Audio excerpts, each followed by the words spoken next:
ہم یہ نہ سوچیں کہ ہماری تراویح مکمل ہو گئی ہے اور ہم اب آزاد ہو گئے. ہماری تراویح کی زندگی ہے. ہمیں اپنی مسجد کا ہمیں بڑا خیال رکھنے ہیں اور نمازوں کا بڑا خیال رکھنے ہیں. اللہ تبارک و تعالیٰ نے آپ صلی اللہ علیہ وسلم کو جب معراج پہ بلایا تھا، آپ کو جب معراج ہوئی تو کون سا تحفہ دیا تھا؟ نماز کا تحفہ دیا تھا. سمجھنے کی بات ہے کہ میرے نبی عرش سے وہ تحفہ لے کے آئے تھے، اور کس کے لیے لے کے آئے تھے؟ اپنے امتی کے لیے. اتنی محبت تھی میرے نبی کو اپنے امتیوں سے کہ رات رات روتے تھے. آپ تو بخشے بخشائے تھے. کیا تھے؟ آپ تو بخشے بخشائے تھے. اما عائشہ صدیقہ رضی اللہ عنہ کہتی ہیں یا رسول اللہ اتنا کیوں روتے ہیں؟ کہا میری امت مطلب جہنم سے بچ کے جنت میں جانے والی بن جائے. کتنی تڑپ تھی.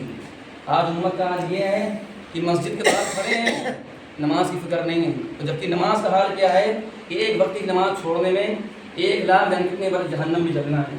ہم آپ کو مثال دیں، جیسے ایک ماچس ہے، ماچس کی تیلی جلائیں اور تیلی چھلا دیں، کتنی تکلیف ہو جائے گی، کتنی تکلیف ہوگی. ایک آگ کی چنگاری لگنے سے تکلیف ہوتی ہے اور وہاں پر 69 گنا زیادہ آگ بڑھا لی جائے گی. کیا حال ہوگا ہمارا؟ آج ہم لوگ نمازوں کو ہلکے میں لیتے ہیں. کیا ہے؟ اللہ کے نبی صلی اللہ علیہ وسلم 63 سالہ زندگی، کتنی زندگی ہوئی آپ کی؟ 63 سال. آپ چل نہیں پا رہے ہیں اور آپ کیا کہہ رہے ہیں؟ میرا جی چاہتا ہے، میرا جی چاہتا میں اپنے گھروں میں آگ لگا دوں. میرے نبی یہ نہیں کسی کا گھر لگا دیں، لیکن کیا ایک دلی خواہش کو ظاہر کیا، میرا جی چاہتا جو گھروں میں نماز پڑھ لیتے ہیں. بڑی سوچنے والی بات ہے کہ جو گھر میں نماز پڑھ لیتے ہیں میرے نبی کہہ رہے ہیں ان کے گھروں کو آگ لگا دوں، اور جو نماز نہیں پڑھتا ان کا کیا ہوگا؟ اور سب سے بڑی جو اہم بات بتانا چاہ رہے تھے کہ جو دین جو پھیلا ہے بہت اخلاق سے پھیلا. کیسے پھیلا ہے؟ تلوار سے نہیں پھیلا. دین ہماری یعنی زبان اخلاق سے پھیلا. اللہ کے نبی صلی اللہ علیہ وسلم جب مکہ کی سرزمین پہ چلتے تھے تو غیر اپنوں کی بات نہیں ہو رہی ہے، کس کی بات ہو رہی ہے؟ غیروں کی. غیر کہتے ہیں وہ امین آ رہے ہیں. کون آ رہا ہے؟ امین آ رہے ہیں، صادق آ رہے ہیں، سچے نبی آ رہے ہیں. آج ہمارا حال کیا ہے کہ مسلمانوں کو ریا دیکھ کے لوگ پہچان نہیں پاتے ہیں مسلمان ہیں، ان کو مسجد سے مطلب نہیں ہے. کیونکہ جن کے گھر مسجدوں کے قریب ہوتے ہیں یہ بہت خوش نصیب ہیں، کیونکہ کل سوال جواب بھی ان سے ہوگا، اور یہ خوش نصیب جو مسجد کی حفاظت کرتے ہیں ان کا درجہ بھی بہت بلند ہوگا. اللہ کے نبی صلی اللہ علیہ وسلم ایک مرتبہ بڑا خوش تھے. اما عائشہ صدیقہ رضی اللہ عنہ سے بولے اے عائشہ مانگ تجھے کیا چاہیے؟ کیا کہا؟ جن کے صدقے میں پوری دنیا بنی ہو، جن کے صدقے میں پوری دنیا بنی، جن کے صدقے میں اگر وہ نہ ہوتے تو ہم نہ ہوتے. وہ کیا کہہ رہے ہیں؟ اے عائشہ مانگ تجھے کیا چاہیے؟ اما عائشہ صدیقہ رضی اللہ عنہ بڑا خوش کہ نبی نے یہ بات کہی ہے. کہا کہ مجھے سوچنے کا موقع دے. کیا کہا؟ مجھے سوچنے کا موقع دے. کہا کہ میں مشورہ کرنا چاہتی ہوں. کہا کس سے؟ ابا جان سے. ابا جان کون ہے؟ حضرت ابو بکر صدیق رضی اللہ عنہ. جاتی ہیں. کہا کہ پیارے آج پیارے آقا نے کہا کہ عائشہ مانگ تجھے کیا چاہیے؟ تو حضرت ابو بکر صدیق رضی اللہ عنہ نے کہا اے بیٹی میں تجھے ایک بات کہوں، جب اللہ تبارک و تعالیٰ سے آپ صلی اللہ علیہ وسلم کی فیس ٹو فیس ملاقات ہوئی تھی تو کچھ آپ کی پوشیدہ بات ہوئی تھی. تو ان باتوں میں سے ایک بات پوچھ لو. کیا؟ ان باتوں میں سے ایک بات پوچھ لو. تو اما عائشہ صدیقہ رضی اللہ عنہ آتی ہیں کہ یا رسول اللہ جب آپ عرش پہ گئے تھے تو آپ کی اللہ تبارک و تعالیٰ سے فیس ٹو فیس ملاقات ہوئی تھی، تو آپ کچھ بات چیت ہوئی تھی. ان بات چیتوں میں تو ایک بات بتا دیجیے. کیا بتا دیجیے؟ ان بات چیت میں ایک بات بتا دیجیے. ان باتوں میں ایک بات بتا دیجیے. پیارے آقا جناب محمد مصطفیٰ صلی اللہ علیہ وسلم نے کہا بیٹی اے عائشہ میں نے تجھ سے وعدہ کر لیا. کیا کر لیا ہے؟ بتانے کا وعدہ کر لیا ہے. اب تجھے بتاؤں گا، یہ تو راز کی بات تھی. کہا بہت ہی بات کو غور سننا.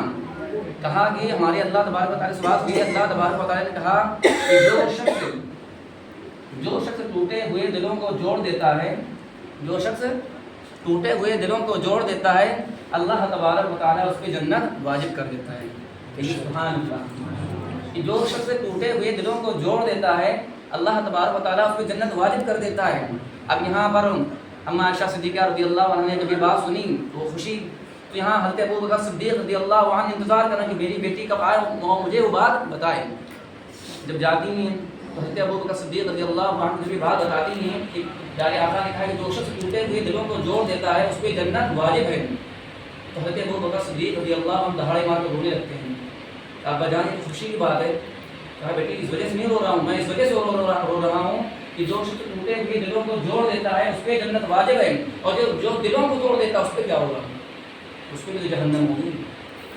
تو کہنے کا مقصد یہ ہے کہ ہمیں اسلام کا سب سے مضبوط عمل کیا ہے؟ اخلاق، اور اپنے اور سب سے بڑا گناہ کیا ہے؟ اپنی ذات سے کسی تکلیف پہنچانا۔ آج عالم کیا ہے کہ پڑوسیوں صحابہ کرام کو معمول کیا تھا، گھر میں کھانڈی بنی، گوشت بنا، کام فلاں کے پہنچا دیا، فلاں نے ان کے پاس پہنچا دیا، انہوں نے ان کے پاس پہنچا دیا، واپس میرے پاس آ گئی۔ یہ تھے اخلاق، یہ تھی محبت، خود تو بھوکے رہے اوروں کو کھلایا۔ پیاسے ہیں، لڑائی ہوئی، کیا ہے؟ شہید جان نکل رہی، پانی ضرورت ہے، آیا پانی لے کے کہا نہیں ان کو ادھر پلا دو، ادھر پہنچے انہوں نے اشارہ کر دیا ادھر چلے جاؤ، وہاں سے کہا کہ نہیں ان کو پلا دو، وہاں پہنچے ان کا انتقال ہو گیا، جہاں آئے ان کا انتقال ہو گیا۔ یہ تھی کیسی تڑپ تھی۔ آج ہم لوگوں کا حال کیا ہے کہ کھاتے ہیں پڑوسیوں کے دروازے میں ہڈیاں ڈالتے ہیں، یہ آج یہ بستی ہے جو آپس میں رنجشیں ہیں، یہ بہت ہی آپ صلی اللہ علیہ وسلم کی سیرت پہ عمل کرنے ہیں، اس پہ عمل کرنے ہیں، ہمیں نبی کی محبت یعنی جو طریقہ بتایا ہے اس پہ عمل کرنے ہیں، اور آپس میں محبت سے رہنے ہیں۔ جو جلن، حسد، کینہ، بغض، عداوت جو ہو گیا ہے اس کو ختم کر کے رمضان مہینہ ہے، بہت مقدس مہینہ ہے، اور ایک دوسرے سے سلام دعا کریں اور محبت سے نبی کی سیرت کو اپنائیں۔ اللہ تعالیٰ ہم کو عمل کی توفیق عطا فرمائے۔ آمین۔